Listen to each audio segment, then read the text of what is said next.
mradi huu unaipa nchi yetu nguvu kubwa ya kiuchumi kwa kutoa nishati ambayo itasaidia sana katika maendeleo ya nchi yetu kwenye viwanda na matumizi mbalimbali, hata sekta mbalimbali za huduma.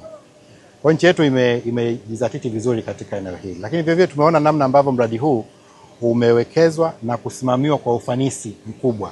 Tumepata maelezo leo kwamba kwa ulinganifu na miradi mingine katika maeneo mbalimbali ya Afrika, mradi huu umesimamiwa kwa ufanisi na umetekelezwa kwa ufanisi, na kwa maana hiyo unatoa unafuu wa namna ambavyo huduma ya umeme itakavyokuwa inapatikana ndani ya nchi yetu. Kwa kamati hii ya uongozi imetembelea na imefurahi kuona namna ambavyo mradi huu umetekelezwa, na sisi tutaendelea kusimamia vizuri mradi huu kuhakikisha kwamba unakuwa na tija, sio tu katika uzalishaji wa umeme, lakini vile katika sekta zingine mbalimbali za uchumi za nchi yetu. Mradi umekamilika na kwa sasa tunapata megawati 2115 kutoka katika mradi huu. Mradi huu baada ya kukamilika kwake tuna takriban sasa hivi megawati 4073.7 katika gridi ya taifa.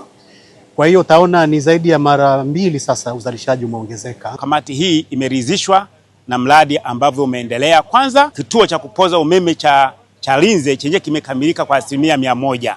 Kwa hiyo wamejionea kwamba tayari sasa kinapokea umeme kutoka Julius Nyerere na unaopeleka Dar es Salaam kwa kutumia zile laini za msongo wa kilovoti 220. Lakini vile vile tumewaeleza mipango iliyopo ya kuhakikisha kwamba kisha megawati 8,000 ifikapo mwaka 2030.